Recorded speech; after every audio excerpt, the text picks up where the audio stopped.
Do you think if you have a balding head, you also have a balding bush? My name's Izzy Green, and this is my assistant, Bill. And today we're going to be talking about game shows.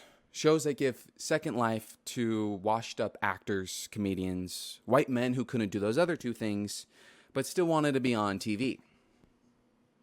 Usually these shows are pretty family friendly, but today I'm going to be showing you one of the most batshit game shows of all time. So batshit, in fact, I dutied my pants when I first saw this.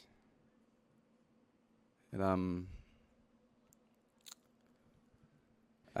Bill, why did you fucking write in the script that I say I dutied my pants?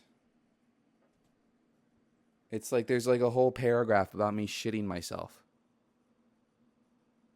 And the game show I'm talking about is none other than the Moment of Truth. You can probably guess what the show's about based off the title, but generally it goes like this. Before the show, you get a lie detector test. They ask you 50 questions, and then on air, they ask you those same questions and compare the results. If the results don't line up, i.e. you're lying, you lose. The questions they ask are split up in different tiers, and as you can see, it's shaped like a pyramid. I don't know why. Game shows just often like to use pyramids. And for each tier you complete, you get a cash prize ranging from $10,000 to $500,000. And of course, you're answering these very personal questions in front of a live audience, the host, but also presumably a few people of your choosing. Before we get into the meat and potatoes, I have to tell you all something.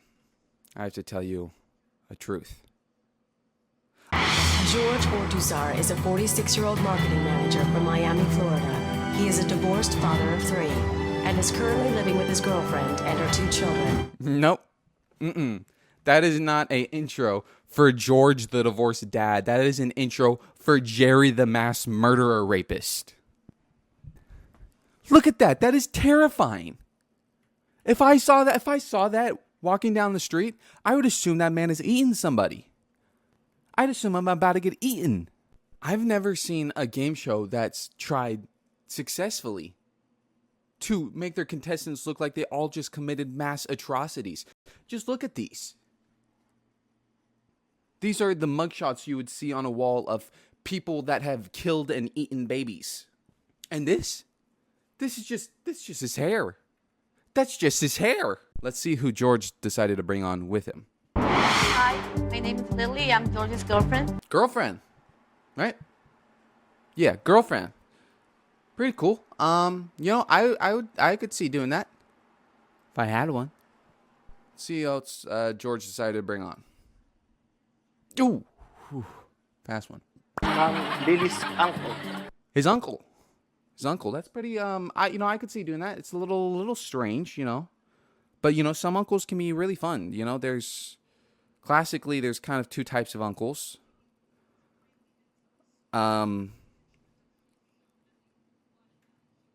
Yeah, let's just see who George decided to bring on next. Who else? Who's next? Sonic? Sonic? I didn't know hedgehogs were in play. Are you kidding me? If I knew that, I would have brought on my main man, Tony. I did this. This is revelations. Bill, what do you mean he didn't bring on Sonic? What do you mean it's the wrong slide? It's a fucking green screen, Bill. Bill, it's a fucking green. There is no wrong slides. It's a green screen. What am I supposed to tell Tony now? He can't go onto the show? Are you fucking kidding me? I just need to move on. I can't. I'll forget it. Just who did he bring on? I'm Mike. I'm George's boss. His fucking boss? He brought on his balding boss? How the fuck is that better than Sonic? How the fuck does that come even remotely close to Tony? How can that compare to that? I don't fucking understand.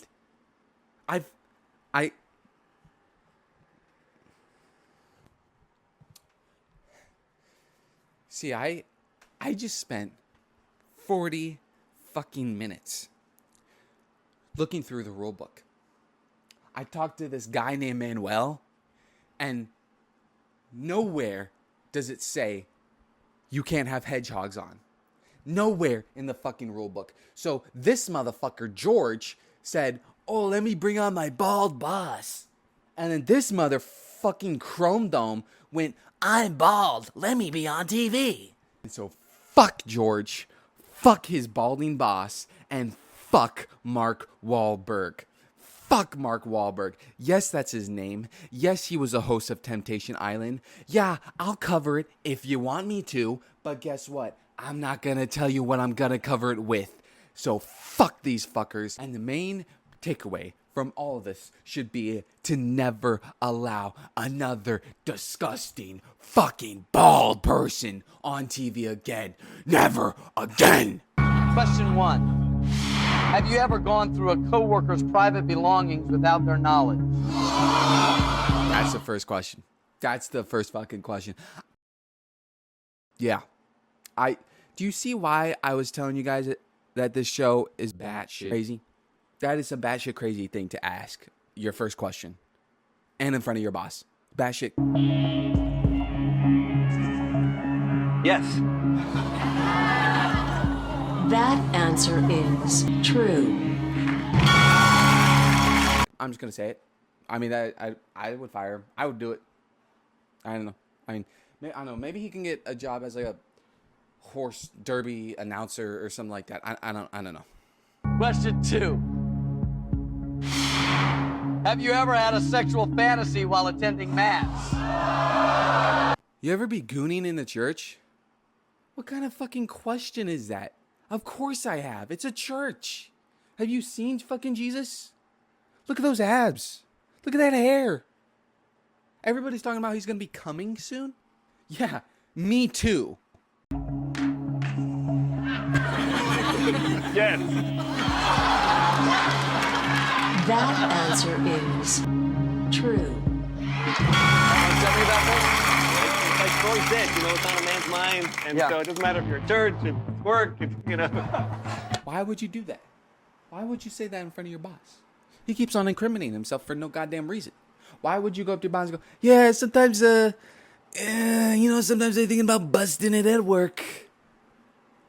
Yeah, we could tell by your face. That is not the face of an innocent man. That is just not the face of somebody that hasn't jerked off at work multiple times and hasn't jerked off in the church multiple times. Can you tell what I've done from my face? Question 3. Do you consider yourself to be better looking than most men your age? My answer is yes. I mean, yeah, we can all kind of agree with that. I mean, he's not that bad looking, but I feel like just most men don't really. Oh my God, what the fuck was that? Did he just make a pact with Satan? Did he just let Satan jerk him off? It looks like he's doing fucking voodoo, and then he nuts. True. Look at him, he's so happy. I mean, it is the first question that doesn't have massive implications for his personal life, and his career and his job, but actually, he did seem like he made a pact with Satan, so I guess not. Anyways, these questions are kind of getting easier, which is a little surprising. Was not expecting that, but Question 4. Are you currently a member of the Hair Club for Men?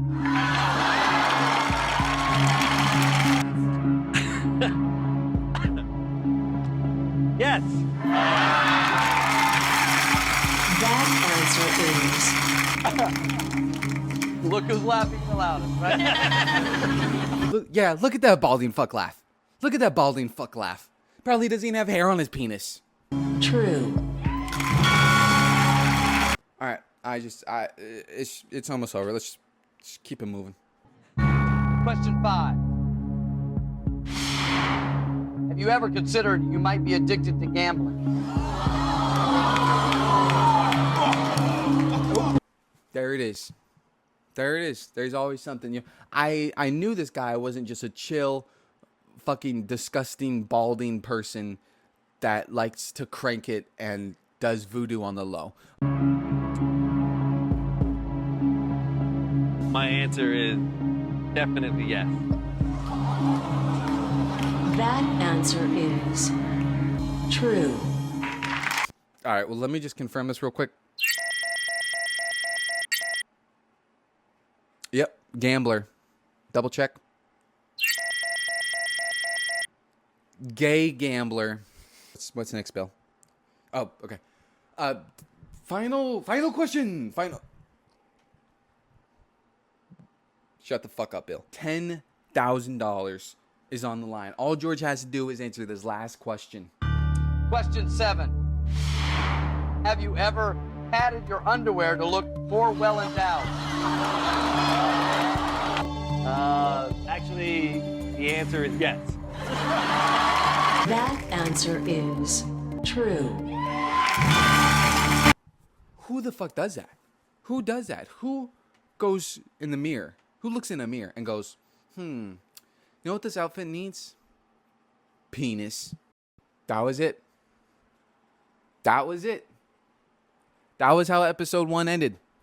People had to wait a whole nother week to see the end of George's story.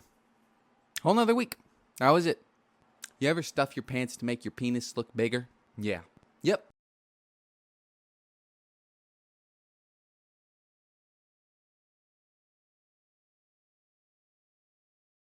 I'd been there when Tony was doing the cucking.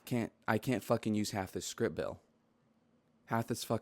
Truthfully, half the fucking script is useless. Minimalized. Bill, it's minimal. Minimized. Don't speak back to me, Bill. Don't fucking. Just do it, Bill. Just do it. All right.